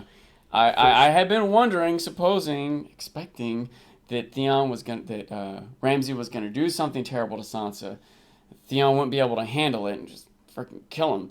And this was the chance, and it still didn't happen. And I don't know if it's kind of like I feel like they were coming at Jon with like, "Hey Jon, here's an excuse to leave the wall." Nah, not gonna do it. "Hey Jon, hey Davos, Stannis, everyone, we'll seduce you, we'll make you lord, whatever." No, not gonna do it. Not gonna do it. And I feel like they're doing the same thing with Theon, just terribleness and opportunity after another for Theon to revolt against And that was Ramsay, and here is about as extreme as it gets, and still not taking a chance. How brainwashed is he? How far can Ramsay go? and that's a good complaint that I've heard about the scene, is that they've made the rape of a young girl about a dude's character development. It's over. It's like, Yeah. that's kind of, I can't disagree with that. I didn't catch that on my own, but when I saw that, I was like, oh yeah, that is kind of true. It's not completely, like, I don't fully agree with it, because on one hand they just didn't want to show that, which I kind of think if they're going to do it, they should show it, because it's supposed to be awkward and disturbing, and they should give Sophie Turner the chance to show how to do her facial acting, which she's quite good at. So, but instead they went the route of just, you could hear her anguished noises, and they didn't, maybe they thought they were giving us a break by not showing it. But Theon's face is just so terrified. His facial acting is just so good that with the sounds of anguish coming from behind, it still had that impact, almost as if we did see it. So in the sense, maybe should have just kept it with Sansa and made it more of her moment instead of giving so much of it to Theon. So that's a mild complaint. Also, I just think the show has had enough of this. We've had enough rape. I don't think we need to see it anymore. We get it. It could have been done another way. We could have even yada past it and just implied that it happened. There's just a little too much shock value. And that's why I felt deflated, partly too, because it was at the end, and it was like, ugh. Nothing else to come away from other than the terrible dark feelings. Yeah, and I know that some of it's inconsistent, because look, there's objectively worse things have happened to characters in this show by a lot. But those characters we haven't been taught to like, or we haven't been made to like these characters. Sansa, we've seen her since she's literally 11. Watched her grow up. Go back and watch season 1 now, and imagine her as that actress being in a rape scene, and it's like, I can't even think about that. So I just don't want to go there in my brain. And that's, I understand that they're trying to make awkward situations and show that this is realistic, and this is what Ramsay would do. I don't have any complaints with the fact that they wrote it that way, given that they chose to take the plot this way, but they just didn't have to take the plot that way. They didn't have to show it to us that way. There's lots of other things we could have seen. And also, if they just hadn't done so many rapes in previous season, this one would fit better. I wouldn't be like, another one, So I don't know. This was my chance to vent a bit. I'm sure a lot of you out there wanted to vent too, so you can take my venting as sympathy for your ventings. And Sean, now you go ahead and do your venting if you have any venting to do. I mean, it was an awful scene, but to me, I didn't. Maybe have a different perspective, or maybe it didn't bother me as much as it should. But the show is about a lot of dark stuff, and Yeah. they're showing a dark thing, and I don't think it was shock per se, because I feel like you almost expected this to happen. And Yeah, it could have been worse too, honestly. right. Not that that would have been good, but yeah, it could have been worse. And I think that on some level, what they want to do, they want to make. It sounds so awful to say this and for me to be okay with it, but I'm trying to just keep in mind it's a work of fiction. They're trying to develop stories and characters. They didn't really do this to someone, Right, of course. Yeah. And they want us to see how terrible it is for Sansa. And on a lot of levels, marriage in general in these societies, in these situations, are imprisonment. I think I said that before, and it often is just being raped or being betrothed in a marriage, or just being sent off to prison, to rape prison, and Yeah. it's, we need to see this tragedy for Sansa. We need to see what Littlefinger has left her to. We need to see how bad Ramsay is. In order to progress these characters in these stories. We don't need to watch this TV show. But if you choose to watch this TV show, which is R-rated, about corruption and death and all these dark things, well, this is going to come along with it. It's not like the show's only about these things too. There's been redemption. There's been victory. There's been positive notes, if you will. But this is, I think, one thing that's happening in this scene is we're seeing how far Theon can be pushed, seeing how far Sansa can be pushed. Mm-hmm. We're seeing a loss of innocence by Sansa. Like, up to this point, she has been able to resist basically being raped through all these terrible situations, and here she can't. And Yeah, she's it's no way around it, Littlefinger pushed her too far. Will she still be an ally to Littlefinger? I don't know. Will Theon be able to handle Ramsay doing this continuously? I think that they want to make Ramsay worse than Joffrey. I think that they want to have, as bad as Joffrey was, Ramsay's worse. And He's an adult, and like Joffrey wasn't fully grown up. That was, he hadn't fully developed his psychosis and madness, and wasn't an adult yet. and wasn't directed toward women either. Joffrey true. seemed to Not maybe really care. having not gone through puberty, maybe he was gay, but he seemed to be almost asexual. Yeah, He just wanted to be abusive and He was torturous. turned on by being cruel rather Right. than by sexual things. Yeah. So obviously it's all bad and terrible, but it's kind of like I was saying before. It's bad and terrible things that Ramsay is doing. It's not like if someone made a movie about Hitler that the person, it's not like Spielberg is a bad person. Yeah. He showed us some terrible things in Schindler's List, but it's a movie about terrible things. That's the way Spielberg or whatever filmmaker has to do it. And I will concede that there's some way it could have been done different and better. Sure. But I don't think they were trying to find a bad, terrible way to do it. I got it. This is the worst writing we can do. This is Well, how writing was good, I thought. Right. It just wasn't. It was just I didn't want to see it. Yeah, and I'm not saying everyone Acting was wants great. to see That's it or part should. of why I was so. Yeah, not saying everyone wants to see it or should want to see it. And like you said, many worse things have happened, and but it was just tougher when you're so much more familiar with these characters when bad things are happening. I mean, in battle scene after battle scene, scores of men are just dying, and you don't walk away from that episode thinking, "Oh, so terrible, the men that died," But they did. But we don't think about it because we don't know those men.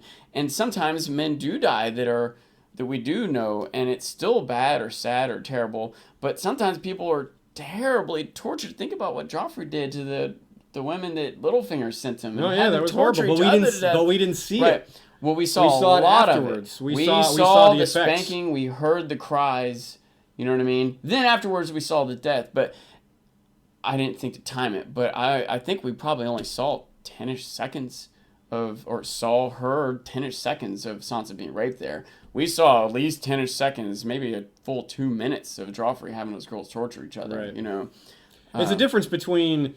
It's a very human thing, like you say. It's not. It's from a logical perspective, just from looking at it from a consistency standpoint. Yeah, there's been plenty of worse things that have happened. There's been plenty of awful things that have happened, but it's still there's something to be said for what they're aiming for. They definitely wanted people to feel uncomfortable in that scene. I think they definitely wanted to get a reaction. I'm not saying they did it just for shock value. If they wanted shock value, there's a lot of things they could have done to make it more shocking, and they could have had Ramsey do something far worse than he did. But if using the example of like the random soldier that dies in war. Sure, that's random. But if you see that same soldier laid out on a table and you watch the torture of this guy and you learn about who he is and you learn about his backstory and his parents and how he grew up and like his pets and all this stuff, that's gonna make you feel it more. And with Sansa, that's the thing is we've been following her for 5 seasons and we know her really well. And we don't have that investment in these other characters because she's also kind of an innocent. That's the other thing is like it's different. Like here's the thing. Here's a good example. Human reactions. Go think back to the episode where the White Walker was carrying the baby through the snow. That episode got a lot of reaction from people because of the sound of that baby was making. Yeah. And it's a deep human thing that it is not logical. It's not meant to be logical. It's emotional. It's not bound by logic. So I can't break it down like that because I don't say that's why I can't come out and say, oh, they shouldn't have done that. Oh, they shouldn't have filmed it that way. Oh, they shouldn't. I just didn't want to see that. And a lot of people feel that way. And that to me says that they made a mistake. If a lot of people just didn't want to see it, then they shouldn't have done it. And I can relate to that because on one hand you're talking about the innocent side, and which is true, but also the laying them out and going through their backstory and seeing them being tortured, that's also makes it worse. And they did that with Theon. They specifically spent a quarter of the season too, right? Like having Theon be tortured. And I didn't like that season. I didn't like that. those scenes. I hated that I didn't too. want to see it. I left the room one time. I turned my eyes. And so maybe it was a mistake. I don't know how many people felt the same way. This is up there with those scenes, I think, to me. Definitely. Yeah. This is worse than those scenes even. Except we had like every episode we had one of those scenes. Yeah. If every episode Ramsay's raping Sansa, I'm not going to want to watch the show anymore. I don't think that's going to happen. I'm with but you there. Yeah, this was the first time that I really wasn't terribly excited about rewatching the episode. I always want to watch the episode again, even if I'm like only okay on it, because there's always at least some things I really want to like. But thankfully, that scene was at the end. I just stopped. Stopped the episode where I'm like, okay, I watched the wedding and I stopped there. At the Sensei scene, I watched the time because I wanted to see how long it took for the guards to show up. And it was about 2 minutes. Like, 2 minutes. 2 minutes for the guards to show up to the prince's protection. How long would it take Kingsguard to show up next to Tommen? They already showed how weak the protection at the Water Guard was. They just walked right in. Yeah. Like, all we need is these outfits and we can get in. But that's what, when I rewatched the episode, that's what I was looking for in that scene. And when it got to the scene with Theon and Ramsay, I just fast forwarded to the end. So I mean, again, it's hard. I don't want to defend the scene too hard. I think I'm just playing devil advocate because there's so many people that had such negative reaction to it. So I'm trying to see the other side or find the silver lining, but it was definitely frustrating regardless. Yeah. So let's go ahead and move on to our questions. We have a lot of great questions from listeners / watchers, which I've been dubbing watchiners. First of all, if you want to, another great way to support the show, we've partnered with the site DraftKings.com. That is a way to play daily fantasy sports. It's rather than drafting a team and playing all year long, you can draft every day. Drafting is the most fun part of fantasy sports, in my opinion.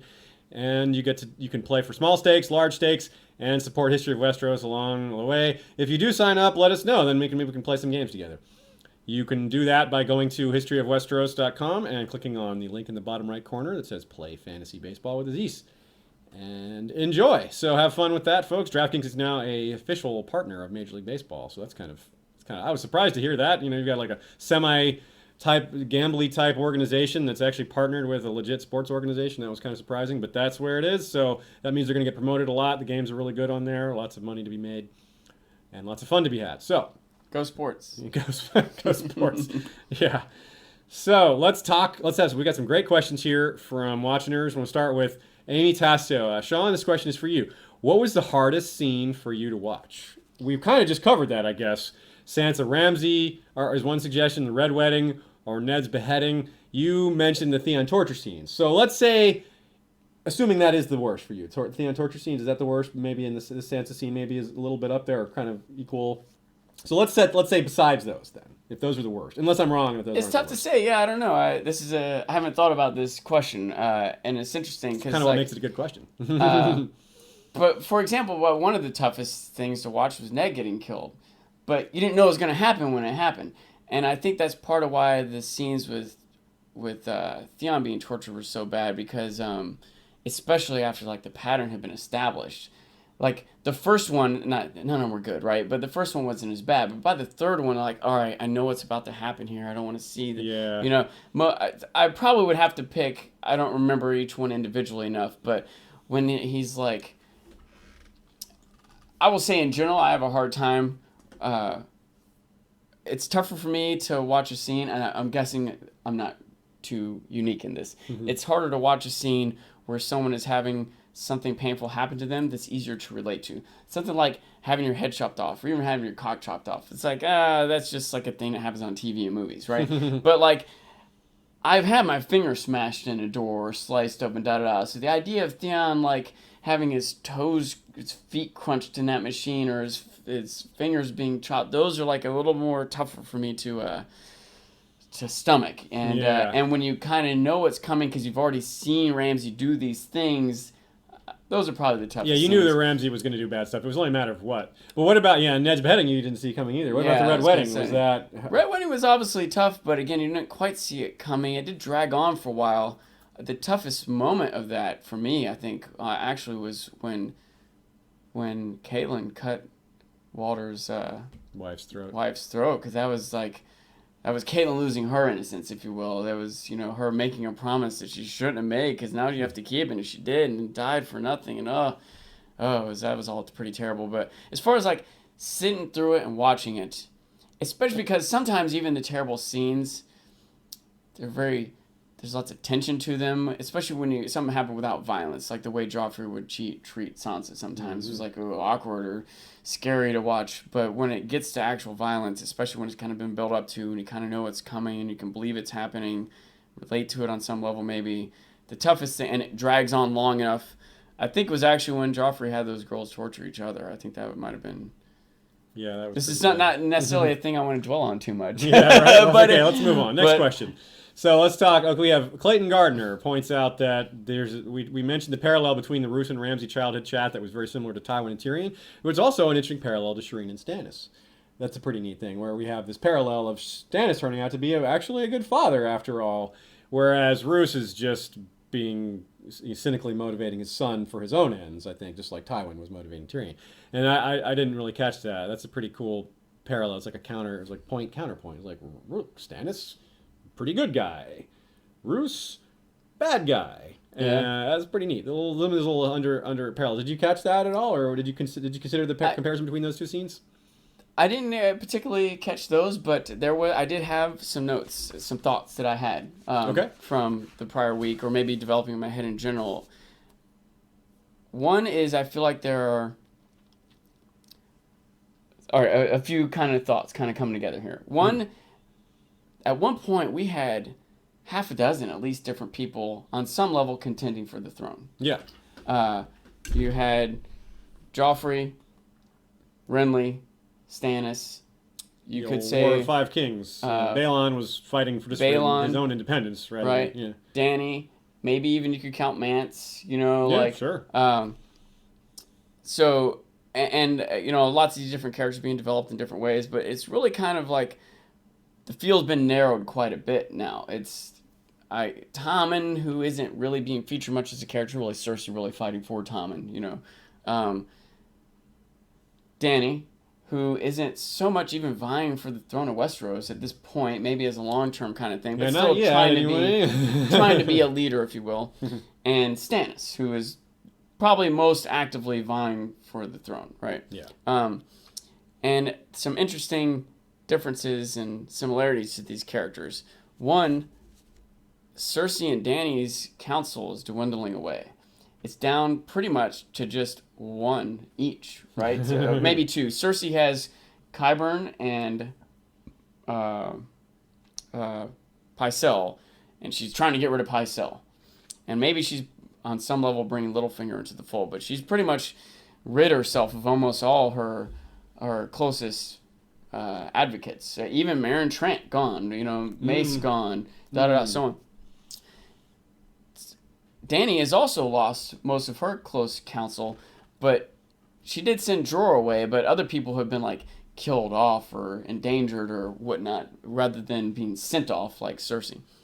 Stannis didn't have as much counsel in the first place. His dad was in Melisandre, and but he's kept him near. Yeah. And another difference is that Cersei, for the most part, doesn't really listen to her counsel.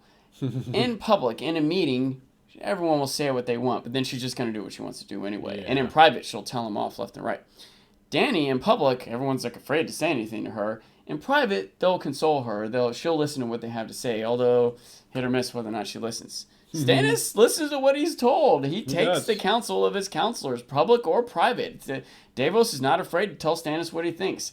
Hey, Davos. Hey, Stannis. I understand you might sentence me to death for this, but I'm telling you how it is. Yeah. Melisandre is like, hey, you might want to sentence me to death for this, but you can't because I'm powerful and shit.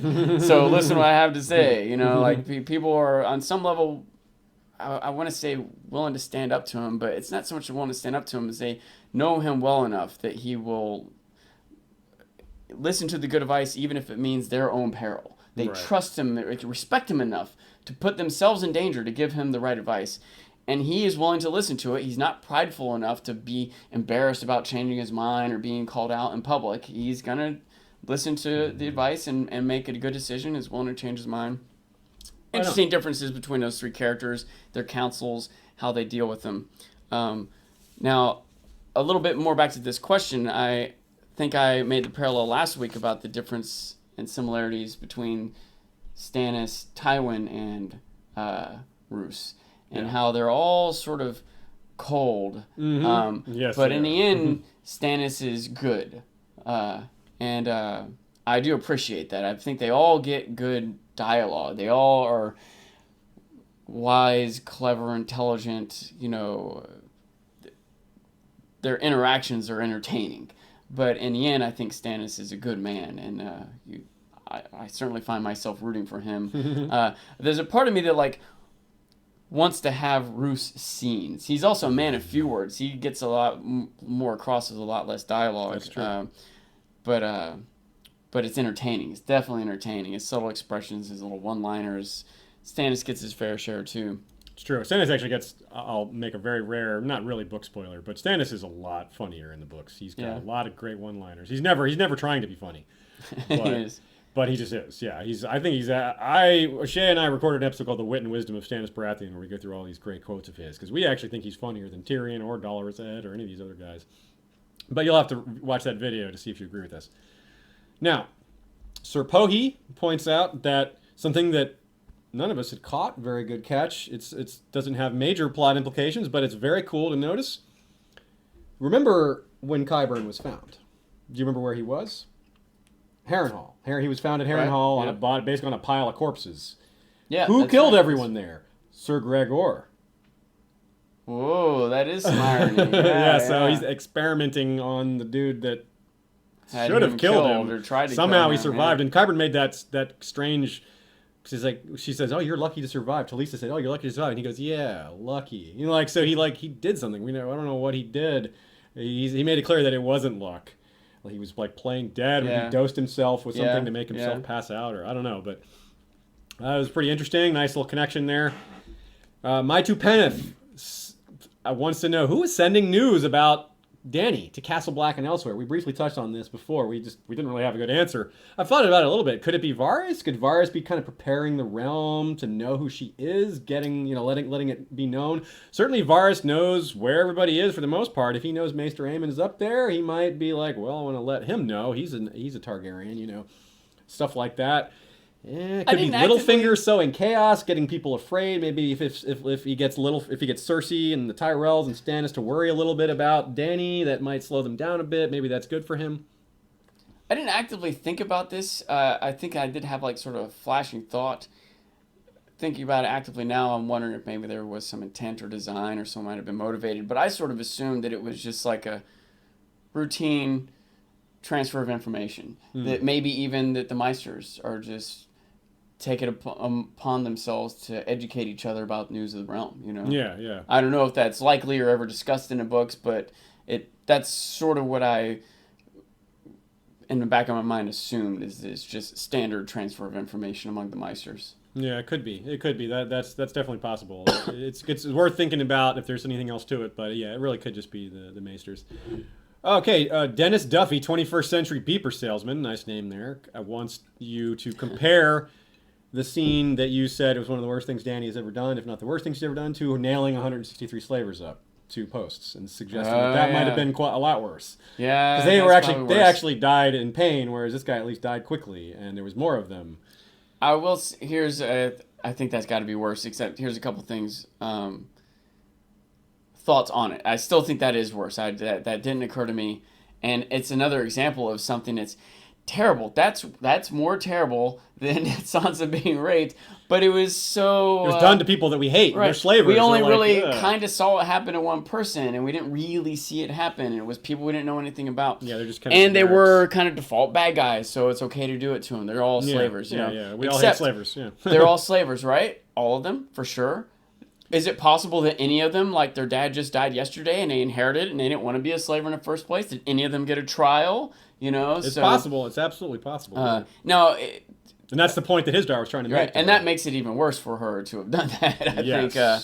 So, yeah, I guess it's the second worst or the 122nd worst or however many people were. 163. So be 164th worst thing she's done. Man, that dropped it down the list a lot, didn't it? It wasn't so bad, honestly. Okay, so Interstella Dwella wants us to bring up a good catch that some people noticed that we haven't brought up. Frankly, I didn't notice it. The woman that sets up White Rat, who is the Unsullied that we see at the beginning of the season, ends up having his throat cut. That's the same woman that pretends to be crying that leads the Unsullied into the ambush in episode 4 where Barristan is killed. So there's not a lot to say about that other than, oh, nice catch, and hey, folks, keep an eye out for her. You can't trust women. And so keep an eye out for her. Maybe she'll appear. That might be like a clue. If you see her, I don't know, at the wedding maybe with his daughter and Danny, you might look out like, oh, there she is. So keep an eye out for her. Yeah, that might be a kind of like talking about the angled screen when the bad guy appears. The next time she appears, it might be like a clue that something bad's about to go down. Yeah, so that's kind of interesting. Something to keep an eye on. Very subtle job by the show there. We probably should have caught that, but we didn't. And I'm glad. So once again, good job to Interstellar Dweller bringing that up for us. Acre Frey wants to know if there's any chance that Cersei engineered the whole necklace thing to get Jaime to go to Dorne. At first I thought, probably not. That's probably where it came from Dorne. But the more I thought about it, I'm like, well, who in Dorne would have sent it? And I don't have a good answer. Doran wouldn't have done it. He's not looking to make threats. He's trying to lay low. The Sand Snakes, why would they want to let people know that they're threatening the princess? Ilaria, same logic. So that leaves logic might not apply to Ilaria the Sand Snakes. It's true. They might be trying to coordinate this secret thing, but they might also be impassioned and angry and want to make a threat. And they might also be impassioned and angry and want to make a threat and then realize after the fact, actually, let's do something secret. Yeah. So both I think both positions are reasonable to at least consider both of them possible. I don't think that Cersei engineered that, but it is definitely possible. And the more I think about those motivations, the more possible it seems. But I wouldn't say for sure one way or the other. I do think that's an interesting idea. And a few other people have suggested something along similar lines. So good job, guys. I hadn't considered it all either, but as I do think about it, it is one more person for Cersei to get rid of that she's upset with, Mm-hmm. Yep. And it's kind of a win-win. Either Jaime, damn it, Jaime, you piss me off, you do these things wrong, just get out of here. You know what? If you die, I don't care. If you don't die, I get my daughter back. It's a win-win for her, so... It's not like she's beyond being that conniving either. So. Okay, folks, that's all the questions we have, but stay tuned after the credits coming up here to hear our thoughts on the trailer. We watched the trailer a bit and have a few ideas on what's coming up in the next episode. Won't get too deep into that. We don't want to spoil things, but of course, we don't know what's coming, so if we spoil something, it's only because we made a really good guess. So let's say here, thanks to our Patreon supporters, Our Hand of the King and First Lord, Cash Craig, aka Vaxis, on the History of Westeros forums. Our Warden in the North is Lord Parker, the Bastard of Starkville, breaker of the First Stone. Our Master of Coin and First Counselor is Lord Robert Jacobs. Our Master of Whisperers is Lord James the Scholar. Grand Maester Itai wears the jeweled collar of many metals. Rosie the Clever is our Master of Laws, and Lord James Tuttle is our Master of Ships. The History of Westeros Night's Watch Lord Commander is George the Golden. Our Kingsguard is commanded by Lord Commander Shepard. Sir Troy the Steady swings the Valyrian steel blade Fate as the History of Westeros King's Justice. Lords of the Realm, Lady Direliz of Castle Naki, the Alpha Patron. Lord Nathan of the Fire Fort, and Dan of the Red Mountains, Lord of Great Bell and Breaker of the Second Stone, is our newest Lord of the Realm. If you're going to get a cool nickname like that and get your name mentioned on the show, check out patreon.com/History of Westeros. There's also other benefits like access to scripts, getting episodes early, and other fun stuff like that. We're also always trying to come up with new fun benefits, new things to give back to you watchers who do so much for us. So if you have ideas on that, more than welcome to send us feedback. It doesn't just have to be suggestions about the actual plots of the TV show and books. We're definitely open to suggestions on how to run the show and things we can do to make it better. We're going to have a new camera soon. That's nice. Look forward to that. That'll be a nice improvement. More cowbell. More cowbell. Good point. We have no cowbell in this show at all, so that's a very big overlooked thing. All right. Trailer analysis. Let's talk a bit about the trailer. So, folks, if you don't want to get spoiled on what might be in Episode 7, we'll talk to you later. See you next week, and Valor Morghulis. I will say there's one thing I wish I had brought up earlier that maybe we could talk about here. I wanted to think about what was going to happen with Jaime and... oh, yeah. And, where is he going to go? Well, okay, Doran down that there probably won't in the happen in north. the next episode, but this is a decent spot to talk about it. Just because now that you do have them all together and all captured, and I'm kind of expecting some sort of a trial or maybe an inquest and not an official trial, but are they gonna like kill Jaime? Are they gonna just send him back home? Are they gonna kill Ilaria? Are they gonna what's gonna happen to Marcella and Trystane? Maybe Jaime will be there to give Marcella away at the wedding. I want to hear more about Doran and his intentions and plans, and see. I'm hoping to see his personality play out. Then maybe not. I guess it's not going to be this next episode, but soon. Yeah, he's the one major lord who we don't know what he's up to at all. We know what Stannis is up to. We pretty much know what Bolton is up to. I mean, Littlefinger, we can never be too sure. Although for once, maybe we have an inkling into what his endgame might be, and we at least know enough about him to make guesses about it. Right. But, the Greyjoys have been kind of shuffled off to the side, but we know what Balon was after. He was after independence, and same thing with Dany. Although Dany's sojourning in Marine, she wants to get rid of the slavers, and she eventually wants to come to Westeros. But yeah, Doran Martell, we don't know what his deal is. We don't know what he's up to. What's his plan? What's he thinking? Does he have ambition? Does he want revenge too? Is he taking the slow and steady route, or is he just like, nope, my brother got himself into this trouble. I'm not going to get my whole country involved just because he fought in a duel of his own choosing. Yeah. It's this whole idea that he was murdered is ridiculous. He was not murdered. And so that's an interesting thing. So we'll have to see where that goes. But how much will he give up to not go to war? Will he just send Jaime home with his tail between his legs? Cut his other hand off? Yeah. So let's talk about some of the other things, actual stuff in the trailer. We have some scenes of the Night's Watch, which makes sense. We didn't have them at all this episode. We see Jon riding out with Tormund. We see people complaining about that as it's happening. Thorne is bitching, and Ollie has this massive frown on his face, and Sam is being threatened. Like, that's something I hadn't really thought about. It's Alistair Thorne riding with Jon gone, Sam being in more danger. That hadn't occurred to me at all, and Gilly as well. And Gilly, yeah. So, any predictions or thoughts on that, or anxieties? I'm not sure. I think what I hope and expect is that these will be issues presented to Jon as the negatives, but then none of them will play out. Okay. We'll see, but that's sort of what I expect. Jon will be leaving with all these fears about what he's leaving behind, but we're going to get more focus on what Jon goes to do more so than on what's left behind. Okay. That's sort of what I expect. And the nature of how he returns, that will cause things to play out. If he comes back and they've joined forces, and sure enough, the White Walkers are on the way, and Stannis needs our help, and but if he comes back and there were no White Walkers, what are you afraid of? And the wildlings ambushed, and they took Stannis' ships, and now he's screwed, and then that's how John, in my opinion, whatever people are worried about now won't matter till he comes back, successful or not successful. Right on. Okay, let's talk about another scene. We see Marjorie in prison, looking kind of haggard, which to me says that some time has passed. She's been in there for a while, which means that apparently Tommen will remain somewhat helpless and isn't going to be able to get her out. We might be faced with some sort of trial. We don't know how it's going to go with her, but rescue doesn't seem imminent for her. Any thoughts on Marjorie? Yeah, I don't know how long it takes to start looking. I'd start to look haggard after a day or two without a shower. I can imagine in jail before times of running water, she might start to look haggard pretty quickly. Yeah, and given the way the High Sparrow walks around in that burlap sack, he's not going to give her. She's not likely to get a lot of comforts. Yeah. Even though a lot of highborn captives often do get comforts, doesn't look like Marjorie's getting those. Which really, what they're going to do to Loras and other things is probably not going to be great either. But we'll have to see. There does seem a lot more. We see Stannis' camp, lots of snow. We see basically him state that we're going to march and fight the Boltons and win or die. Pretty simple. We're not giving up. That's how it is. We're going to have this big confrontation. So we're set up with a...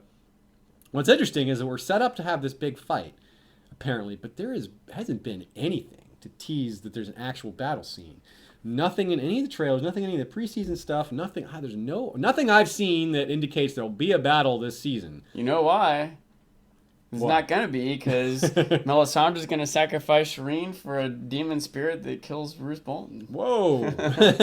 That's my prediction anyway. I don't know. We'll see. So that is interesting. There does appear to be indication of a battle happening elsewhere from trailers and scenes, but it does not seem to have anything to do with Stannis and Roose. So... yeah, that might be a good guess. We'll see. Maybe it'll be the opening scene of next season. Maybe we'll start off next season with the battle at Winterfell. Yeah, that'd be pretty cool. I do like the idea of Melisandre doing another shadow. It's been hanging over us for a while. The possibility of that. They brought Shireen with them for a reason, I assume. There's been two. She's unleashed two shadows so far, and both the people she unleashed a shadow against died quickly. So it certainly seems like that's got to happen again. Wait, did she unleash two?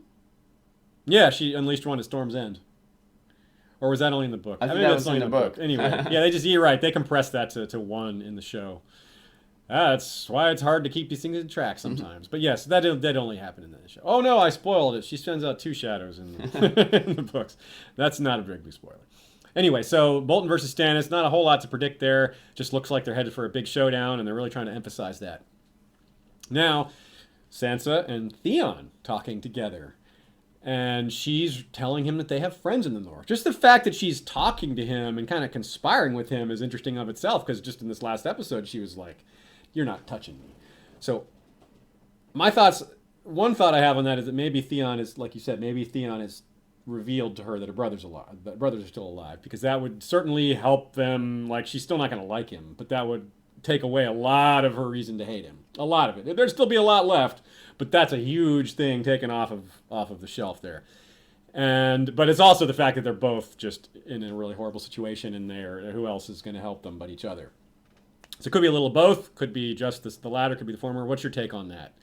Well, there are other people to help them. Oh yeah, there's the common. They don't realize there's Bran and Podrick. That's true. They don't. There's also other common people, but they are on the inside of people. They have the ability potentially to poison Ramsay or escape in the middle of the night or something like that. With each other's help, they might need. Theon knows when Ramsay goes to bed or where Miranda's at right now or something like that, and he could tell Sansa. It might be time to light that candle. Yeah. Okay, folks, that is our episode for today. Thanks for joining in. Thanks again to Sean of House Beard for joining me and being a great conversationalist and analyst of the show. I'm really happy that we're able to do this book/show combination. Somebody that knows the show and somebody that knows the books. It's worked out pretty well. I didn't ever expect it to go this well, and a lot of you guys out there have given us great feedback saying how much you like it. So thanks for that. Keep it coming. Keep the questions coming. Keep all kinds of feedback coming. We definitely appreciate it. We read everything that you guys send us, even if we don't respond. because we'd rather be focused on making the next episode, which for the most part, I'm sure you guys agree with that. And during the season, of course, we stay very busy with 2 episodes a week. We've actually got another episode coming out, although a lot of you guys, if you're only show watchers, you're not going to be interested in our episode on a Winds of Winter spoiler chapter, but that is that is coming out very soon from us, so be on the lookout for that, probably about next week, around the same time, roughly. So, thanks again, everybody, and we'll see you next time. Valar Morghulis.